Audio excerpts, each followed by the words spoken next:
Won't you lend your lungs to me? Mine are collapsing. Plant my feet and bitterly breathe up the time that's passed. Breath I'll take and breath I'll give. Pray the day's not poised. Stand among the ones that live in lonely indecision. Hey, James. Hello, Lynn. Welcome home. Well, thank you. I got back in time, just in time to get down to the courthouse amongst hordes of other people in the jury pool who were coughing all over the place, and I've had a terrible cold ever since. So apologize for my voice if it's not up to its normal low standards. I'm sorry to hear that. I want to say that today is October 3rd, and we're taping episode 11. I like to keep track of these things. I don't know why, but I have to say that at the beginning. And then it saves me from taping another segment later. So episode 11, here we are. You have been home actually for over a week, I think, from your trip to Utah, which is your second annual. Is that right? Yes. Yes, it is. Last year, I flew into Salt Lake City, spent very little time in Utah, spent most of the time with Ishmael and Shane in Wyoming and Montana. Oh, that's nice. I spent this entire trip in Utah. There's a lot of things that I wanted to see in Utah, and I was particularly interested in the places where Ishmael grew up. I wanted to write a biography that focused just on him and his father and how he learned to hunt and do the other things that he's done to sustain himself and his family.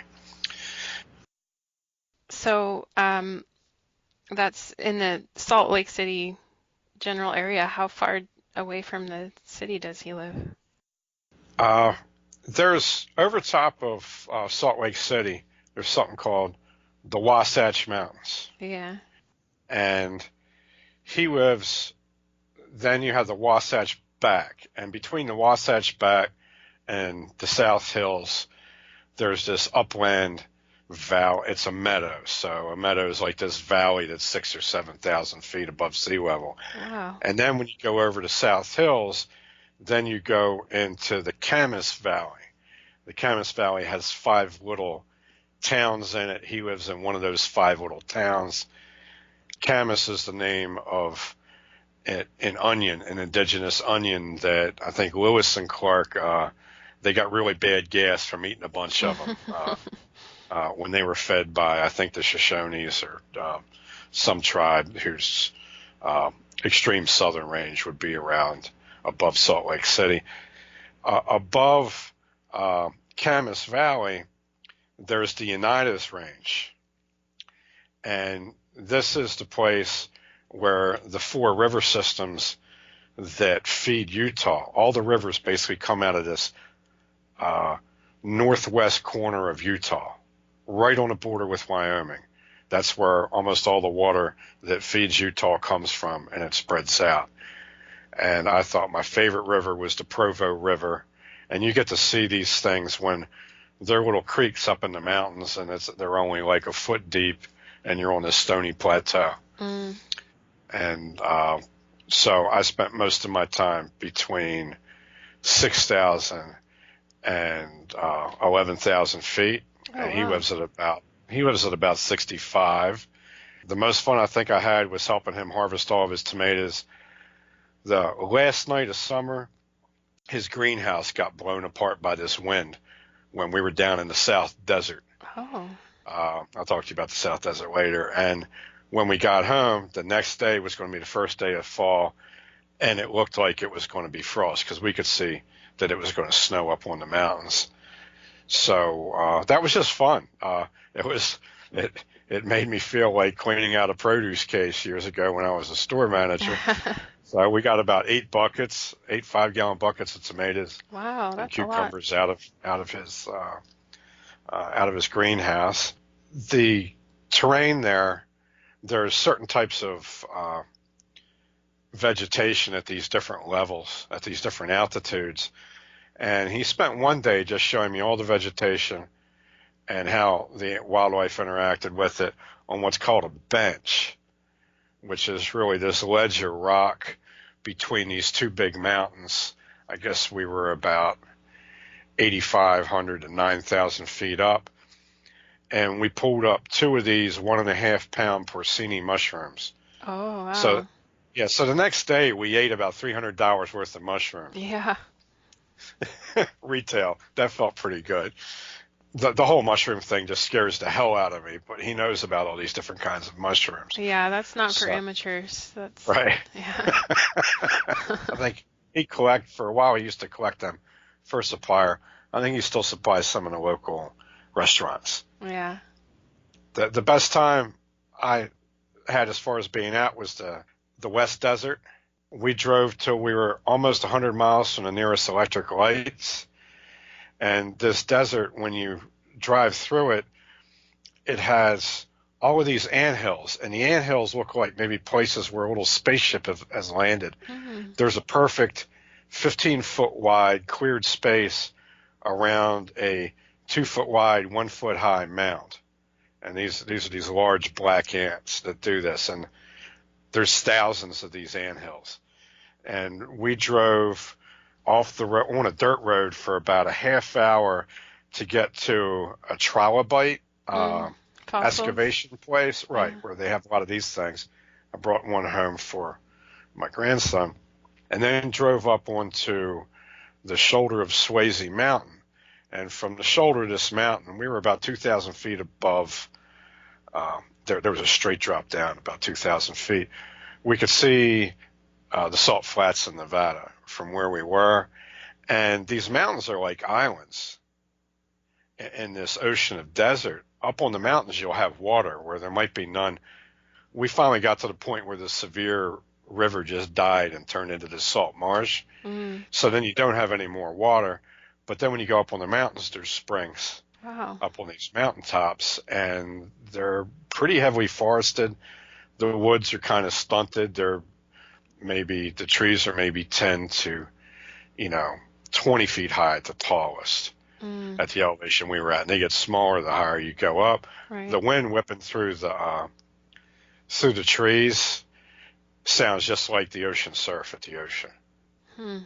Because it howls up this crevice of rock that's overgrown with all these evergreen green trees, and makes this howling noise. That sounds amazing. Yeah, so maybe next year I'll get out there early enough for the pinyon harvest. We ended up using a lot of pinyon pine cones to start a fire. Mm-hmm. And what do they harvest? Do they harvest the pine nuts, or what do they harvest? Yes, he used to go out with his wife and harvest them. Wow. And somebody had been up there, people and animals, getting all of them except the ones that were at the extreme tops of these trees right before we were up there, probably a few weeks before that. Those are super expensive too. Now you can almost only find the Chinese ones now.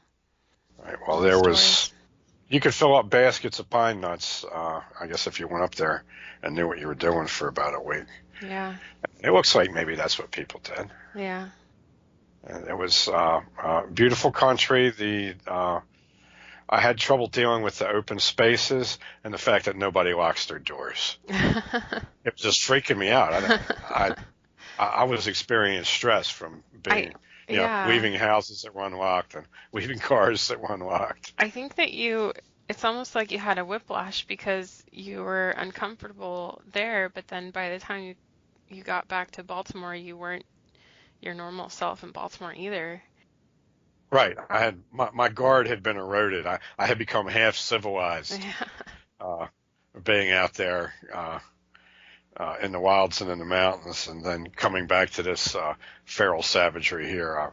I felt almost as out of sorts here as I did on the mountain. The first day I was there, I went up on that bench with him, and I actually got the shakes. I was walking along in this beautiful meadow eating grouse berries and some other type of berry, and he's explaining everything to me, and I was just getting the shakes. It was I'm not used to being able to see that far, and it was just really odd for me. I'm used to a much more cluttered environment, and then after a day or so, I felt okay. Yeah. I wonder if the altitude played a part too. I didn't seem to have any trouble with the altitude other than my sinuses blowing up on me. Oh. I've got from working in refrigeration and from boxing, I've got some problems with my sinuses. So there was constantly squeaking going on in my ears the whole trip. Oh. But it was worse when we sat back down in Baltimore, got back into the armpit of the East Coast. Yeah. And now you have a cold, so. We had the good luck of having Sea Daddy and the Checker Demon come out there. Yeah. So there was 4 of us old coons sitting out at night and drinking whiskey under the stars, and we got a lot of good work stories. The interviews and everything, and the scenic verses that I did for Ishmael's book, none of that stuff's going to be online. It's just going to be in the book. It's about 30 chapters, but short chapters, like 500 words piece. So it's not going to be a real big book, but that's done. I did the whole thing when I was out there. Oh, wow. Did you? And it doesn't take long. What's that? Did you bring a camera? No. I don't have any. He's going to take pictures and email them to me. Okay. Hey, James, hold on. I'm going to come right back, okay? Just hang on. Okay. I now have a napping child on my lap. So Okay. I think we can continue. So Ishmael will send you some photographs? Yes, he took me to these very important scenes that he experienced with his father when he was young, and they're mostly at the foot of mountains, usually up in either on benches or in meadows. So if the mountains are generally about 10,000 feet high in the Unitas Range where we were, the meadows are at 6,000 to 7,000 feet, and the benches are up around 8,000 and 9,000 feet. So, and there's some higher meadows too. There's some meadows at the same level too, and I'm not quite sure of the distinction. But what I asked him to do is just to go back to the places where we had these interviews, and just take pictures of the surroundings and email them to me so I can arrange them and use them in a book. Well, this is really interesting because it sounds like this might be a book with almost no content available online. Yes. Yeah, so we'll have to talk about it again when it's ready for publication. Okay, well, that sounds fantastic. Okay. Did you get out around into the towns very much? You talked about the beautiful scenery. The towns up in the Camas Valley, they didn't seem like towns to me. They seemed like gas stations. Yeah. Okay, so to me that wasn't being in a town up there. There's a place called Park City where the hipsters and the yuppies and the SJWs are invading the area, and you have people like Tom Hanks and Michael Jordan and other really super rich people have bought these mountaintop McMansions, and these gated mountaintop communities. There's an Olympic ski resort there. There's a fellow named Dante who's got a place called the No Worries Grill. He only serves breakfast. He used to be the head chef at the Excelsior Hotel in, I think, Portland, Oregon. I think that's the place. But he grew up in Northern California on a ranch. His retirement job is running this breakfast eatery out there in Park City, and he fed me for half the week at no charge. He's a really nice guy. He likes to read a lot. The whole situation with what's happening with Park City and the public lands there and the utilities is pretty strange. It doesn't look good. There's this type of it. It's an invasion. Where in Baltimore City you have this invasion of hood rats. Out there you actually have millionaires and billionaires coming in and just buying the place. For instance, he showed me a couple of places where the mountains are all public land, and these rich people bought a ring of property around the base of the mountain. So now, so people can no longer use public land. They That do becomes this, yeah. unpaid for private land. It's like super gentrification, and they do this, the movie stars do this in California where, because supposedly in California the beaches are public land. All the beaches are public land. But then they'll do that. They'll put gates and roads and things like that that make it really hard to get out there. Yeah, so there's that going on. They're also importing teachers from LA. There's one young boy, I talked to his mother. He had a Stars and Bars case on his smartphone, and that was he was disciplined for having this, and he refuses not to take some of this imagery to school. He's actually been writing reports defending the Stars and Bars, explaining what every star stands for. He's like this real militant kid. You know, he's not a Southern person. These are people from Northern Utah, but it's just this people that grew up on farms and grew up hunting with their fathers and fishing with their fathers. They really can't stand what's going on in school. The generation of men that I was socializing with, you can give you an idea of the social change. These guys went to school in the 1960s, where I went to school in the 1970s.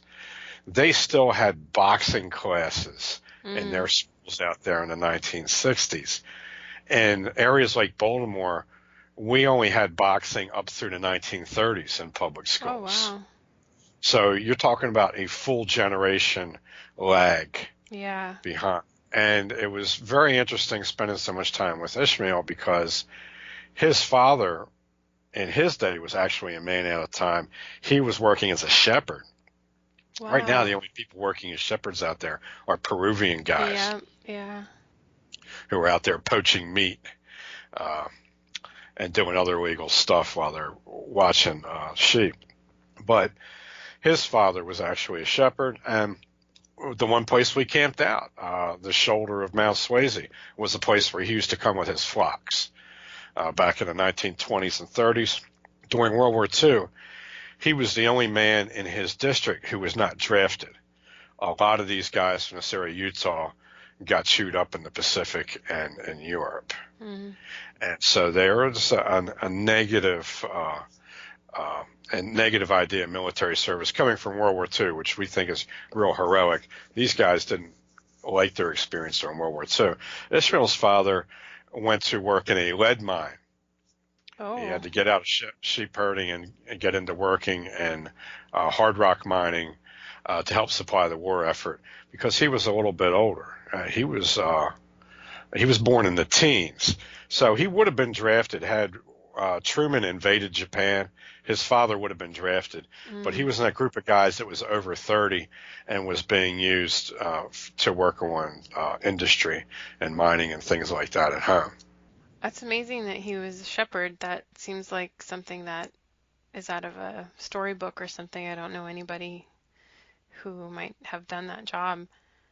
Yeah, he was a shepherd and a hunter and a hard rock miner, and he worked as a roughneck for a while. And Ishmael did all these jobs too. Ishmael has bitten the testicles off of thousands of lambs. I've seen that on video. Right. Yeah, he said, look up the Mike Rowe thing. Yeah, Mike Rowe did that. So, yeah. So I eat mutton. He doesn't like eating lamb. He eats like year-old lamb. Yeah. I had mutton with him. We had bison. We had elk and venison. Wow. No bear or rabbit this year. Oh. Apparently, bear are real touchy. You only kill them if you know they've been eating certain things. Okay. Because they might be eating out of latrines. Oh. Or you don't know. Wow. That's awful. Did you have any liver this year? I did not. Mm-hmm. You still not like liver? I can't even stand the smell of it. Oh. So good. I liked all the other meat that I had out there, but not the liver. Mm. I had some nice fish. I forget what kind it was. I think I'll go out sometime next year at a different time so I could sample more of the natural foods. Yeah. But the things that are going on socially out there are really ridiculous. And I could give you an example. There's, you have like situations where they have volunteer fire departments. There's this one lady in this neighborhood that cuts the grass around the volunteer fire department. Mm. And she cuts the grass for so many people in her area that her husband, who has a machine shop, actually makes parts to replace worn out parts on the lawnmower. Wow. And this guy used to make the pipes. If a pipe burst and the local waterworks people needed a pipe, this guy would do it for free. Okay, because it's a community, it's his community. He wants water for his children and his grandchildren. So he would fit this pipe for free, and he would only charge for the materials. Now, since you have management people from California and from down in Salt Lake City migrating up into this area and wanting to ensure a higher volume of taxation and utility use, they insist on paying 10 times as much to get a piece of pipe from China. Wow. That sometimes is going to have to be refitted anyhow. Yeah. It's not up to specs. Oh, there's probably kickbacks going on there. Well, right. They were asking me why I thought this was, and I was like, look, if you got guys that are professional municipal managers, the more they can bloat the budget, the more they can skim. Yeah. The more they can get in kickbacks for buying materials and whatever. So you have these people that are have literally built this community and are capable of living off of what's produced up there. They're being invaded by these people who are largely responsible for destroying the places like where I come from. And these people are running away from what they have wrought, and they're bringing their foul business to this pristine wilderness. Yeah. And I've seen these guys cry when they drive down the road and they see certain things. I did meet a guy who works in the film industry as a lighting gaffer. And he got his break when they were filming the Jeremiah Johnson movie in the area. His name is Garland, is his first name. I don't know what his last name is. Really nice guy. Had me over for tequila and beer, and we sat by the creek by an open fire outside with him and Ishmael and a fellow who trims. He does road maintenance, and he makes sure he cuts trees away from the road and makes sure everything's safe. And Garland got his break building the cabins and things for the sets for the Robert Redford movie Jeremiah Johnson when he was a teenager back in the 70s, early 70s, and he's been self-employed ever since. Wow. And he was a really great guy. Now the guy, Jack, who does all the work on the roads, he's explaining to me how these people, these developers and these land speculators have cut these roads that are unsustainable in certain areas. And this guy's got to go out and risk his life cutting these trees down in places where a road shouldn't even be so that some faggot from L.A. can get up to his ski chalet. Yeah. And he's bought this right away up this mountain. And you can even see it from the air when you fly out. You can see where lanes have been cut for development in these mountainsides. From a distance, it doesn't seem that they're forested from what I'm used to looking at in the east, but they are. I'm just not used to looking at something that's nothing but evergreens and these aspen. They call them quakies because of the way the leaves shake in the wind. Well, that's unfortunate that they're experiencing that, because it's really true that California used to be really nice. I can even remember when it was a lot nicer than it is, and now you just have to go further and further away to find that kind of wilderness and quiet. And well, it's still a very nice place. Yeah, well, it's big, right? And it's pretty sparse. Yeah, and there's this area of the United States is really it's a scenic approach to Wyoming. There's two different ways to get through it. We should get a lot of nice photos of the mountains from the foot of the mountains for the book. Yeah, He I wanted will. to do, since it was about him and his father, he wanted to do the photos looking up at the mountains. Okay. I will look forward to seeing those.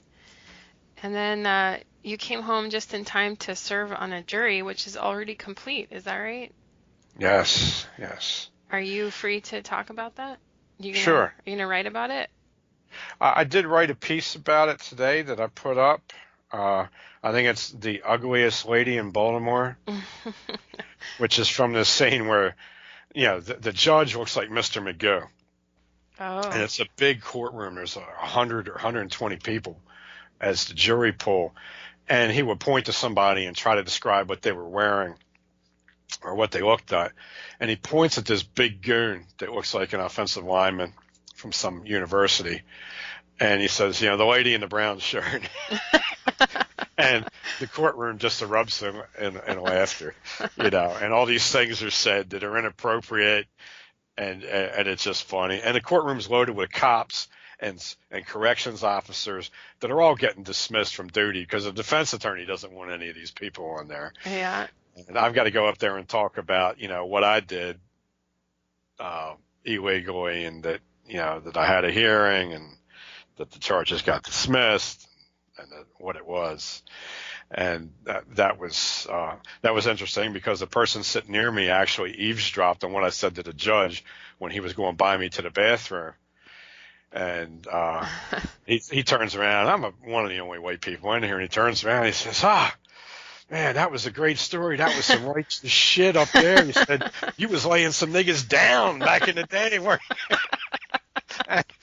And the whole time, there's this tactical detective right behind me. You can tell this guy looks like he could be like Denzel Washington's sidekick on the next Black Super Cop movie, right? Uh-huh. Right behind me. So before I say anything, me, the big boy, and this gigantic Amazon woman who took a shine to me all turned around and looked at this cop. And the cop just shrugged his shoulders like, I don't give a shit what you did.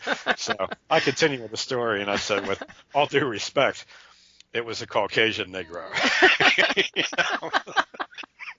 So when I actually got selected for the jury on this murder trial, these two people actually clapped for me when I got up. The woman was like in love with me. Okay, I guess she was about 6'7", 350. Oh my goodness. Yeah. I mean, she was big. She was pretty. She had a nice, pretty face. Her head was probably twice as big as mine. I mean, she was not grotesquely overweight. It's just that she was so big. Yeah. It was like Shaquille O'Neal's sister. There you go. Yeah. And, I let that opportunity pass. I'm like, okay, this is, we want to talk about a crush. This could be a real crush. So we're not going here. And, the jury and I were actually the process was fantastic. I think that's probably the best process that humans could come up with.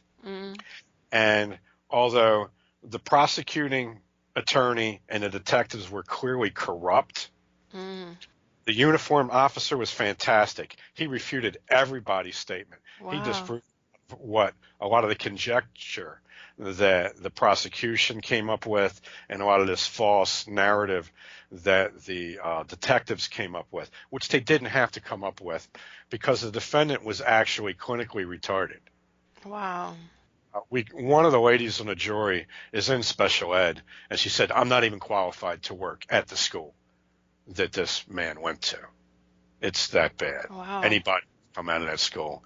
It's amazing he could do the work he did every day. He basically scraped up shingles and concrete at construction sites for his life. And both lawyers and both detectives were able to get this defendant to say anything they wanted him to say. Sure, yeah. Except for the defense attorney. Anytime the defense attorney threw him a ball, gave him an easy question that he could answer a certain way, and it would help his case, he would refuse. Really? Yeah, because he still loved this girl. This was his girlfriend that he killed, and he still talked about her in the present tense. He never stepped away. He never talked about her in the past tense, and he talked about them loving each other and not The detectives built this whole scenario that she was this bar brawler that was beating the hell out of him. Oh. And he's like, no, she would never hit me. So this is like they could have got the conviction, and the one guy, this faggot in a pink bow tie, real big guy, looked like he could have played football. First day walking out, I locked eyes with him because he was standing there like he was the community advocate for this terrible crime, and he was thanking every juror that left. And when I looked him in the eyes, he put his eyes down on the floor because I saw him lie on the stand. He specifically lied about two things that had to do with the weapon. And I knew they were lies, and any guy that had his training knew they were lies. But he was passing this bullshit off in court, just trying to make sure his conviction goes through that's based on false testimony that he rang out of this guy when he didn't need to wring false testimony out of him, because all he had to do was sit in front of a prosecuting attorney and have him just answer everything the way she wants it answered. Yeah. So that was sad. All the jurors were disgusted by these two detectives. The female detective swore like a sailor. This was 5 hours of video. We saw the interrogation. She swore like a sailor and then would call this guy sweetie and honey and touch the back of his hand and get all seductive. And then start swearing like a sailor. And anytime the big detective, now this dude's like 120 pounds, the guy that did the crime, anytime this towering, massive detective would ask him a question, if he answered it and it wasn't what the detective wanted to hear, the detective would yell at him until the guy agreed that, yeah, it must be the way the detective said. So that, despite that, it was still really easy to come to a just verdict here. The judge was a guy that he made a joke at one point that I didn't particularly appreciate, but he knew where this was going. And knew this guy didn't have a chance. And for some reason, this guy was found competent to stand trial, and he knew it was going to go to a convention. What the prosecution wanted, first degree, premeditated murder, and the first thing I said when we got in the room is, this guy couldn't premeditate a sandwich. And everybody immediately agreed. Nobody thought it was first degree murder, and nobody thought it was manslaughter. And there were some questions that some of the people had about the stabbing, which I went over. I pretty much horrified them all. And told me, yeah, I've stabbed people before. And, that's what I talked to the judge about. I wrote a book on the other it. white dude is this guy that looks like a cubicle type of person. He did a really good job, but he's looking at me in dread the whole time. But him and I agreed on everything, and we basically led it. And there were two ladies that kind of led the way in this too. There was the funniest thing. This woman, Sarah, who was killed, she was 5'8", according to the coroner. She was 5'8" and weighed 208 pounds. Now, the lawyer is just as small as the defendant, and he's got this really great voice. This guy could have been on TV. The prosecuting lawyer, the state's attorney, the last thing she said for closing arguments was this: "That's facts." Okay? THAT apostrophe S FACT, pronounced F. And the other thing she said during her closing arguments, she said, "You know how you come out your house in the morning. You know how you come out your house in the morning." This was like one of Marilyn Mosley's understudies. Oh, man. And this girl took like an hour to do her closing arguments. It was ridiculous. The defense attorney comes up there and is bam, bam, bam, bam, bam. He's doing this great job of oratory. Totally different league. But, of course, his guy didn't have a prayer. He's just trying to make sure it doesn't come down as first-degree murder. Yeah. Because this is what the state's pressing for. And at one point he says, and the victim, for all her woes and the sadness in her life, she was an enormous woman. Okay? And now we got 3 black women on this jury. Yeah, you have that. One of them next to me. Shaquille's sister. Yeah. Well, no. This was a different one. It wasn't quite that big, but was muscular. Oh. And looks like Shaka Zulu's big sister. Okay. And then there's 2 pretty normal size, younger middle-aged black chicks there. These were all family people. I think I was the only single person here other than this one. The alternate was a baby doll. She looked like a stripper. I mean, this girl was, everybody, the judge, the attorneys, the cops, the jury, everybody stopped and watched her leave. She walked out. I think it was going to be the last chance we got to see her. This pretty little white girl. But but most of the people were all family people. These were all the black people, except for the one gigantic ghetto girl next to me. They were all married black people with husbands and wives, kids. Okay, we had a Latina, we had a Middle Eastern guy who was a Christian. I think he was from Lebanon. Now, when we got back in the chambers, the one lady said, "I about came out of my seat when he called that little white girl enormous." She said, 208. That's very normal. Not even well fed.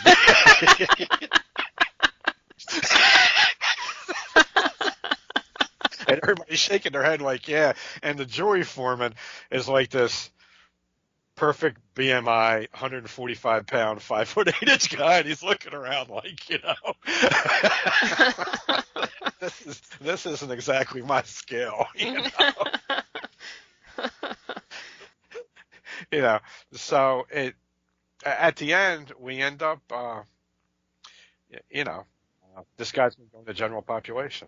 And it's a 60-year-old tiny white dude who apparently had a lapse. This woman used him for alcohol.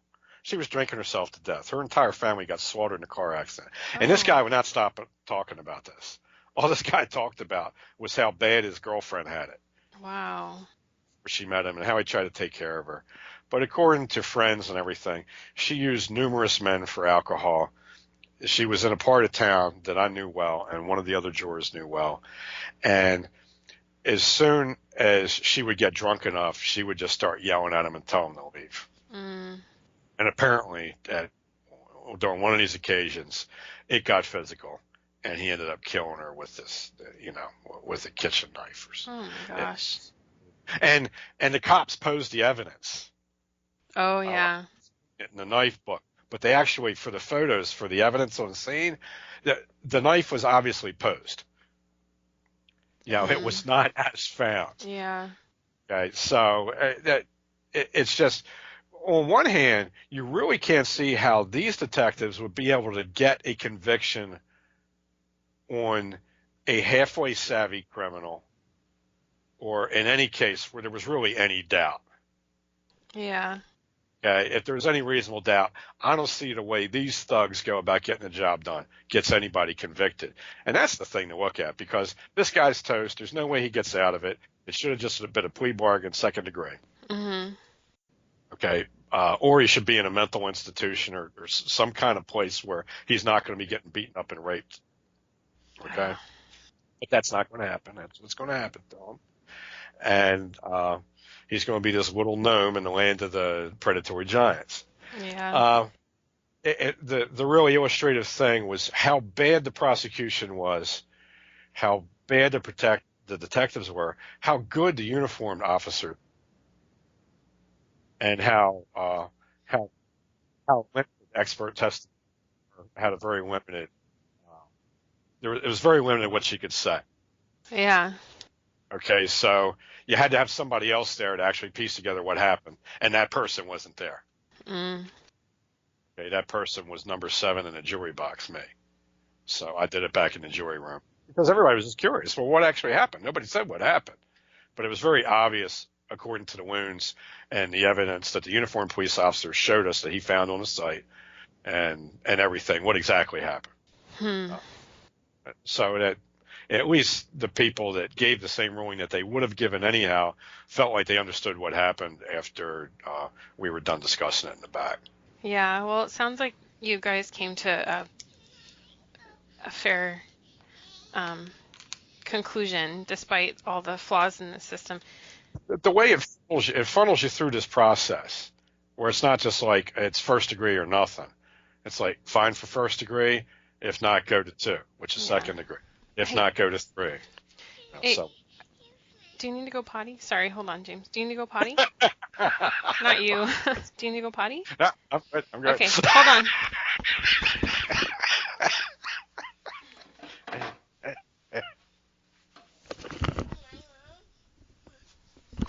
Okay. My 2-year-old is pretty much potty trained, but she still needs a lot of encouragement. I ought to keep that in the podcast. You want to keep it in? Okay. One thing I should say on behalf of the police detectives, they seem to be under pressure to go for this kind of quick resolution of any case. If they can get a confession from bullying somebody, then that's preferable, because these two detectives were working on numerous murders on the same night in the same building. They're like interrogating this dude about his case, then they're going to interrogating this dude about his case. So it looks like you got a staffing problem, not enough detectives to handle this in a timely manner. And if they don't get something solid nailed down really quick, unless they have a whole bunch of forensic evidence, they're not getting anywhere with it, and it's just going to go unresolved. So, I don't think it's not just a case of these two detectives being corrupt. What I really think it is they were just highly amateurish, under pressure, and just came to this crude methodology. Not that they were setting out to do anything wrong. I'm sure that they're under huge pressure because Baltimore closes a very tiny fraction of murders or homicides, right? So it's like they have a chance on this one. So right. This was a gimme. Yeah. So they took the quickest, most ugliest route possible. But it was an interesting peek inside of the system. Yeah. Well, I'll be curious to read about it if you have more thoughts. There are other details I didn't go over here that are in the article that I posted, The Ugliest Lady in Baltimore. And as far as actually what happened with the knife, that'll be in the second edition of The Logic of Steel. Oh, yeah. A couple other recent encounters. That'll be very interesting.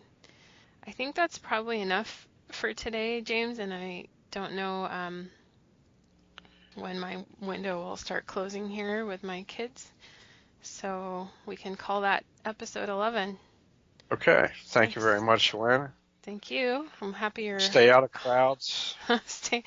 Don't go to Vegas. We're taping the day after that Vegas event, and it's pretty horrifying. I really don't feel like leaving my house.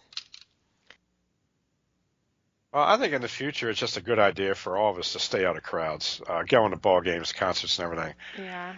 It's just rolling the dice from here on out, because these are always going to be targets for this fourth generation warfare. Yeah. Well, maybe we can talk about that next time too. Okay. Or something else. Until next time. Take care, man.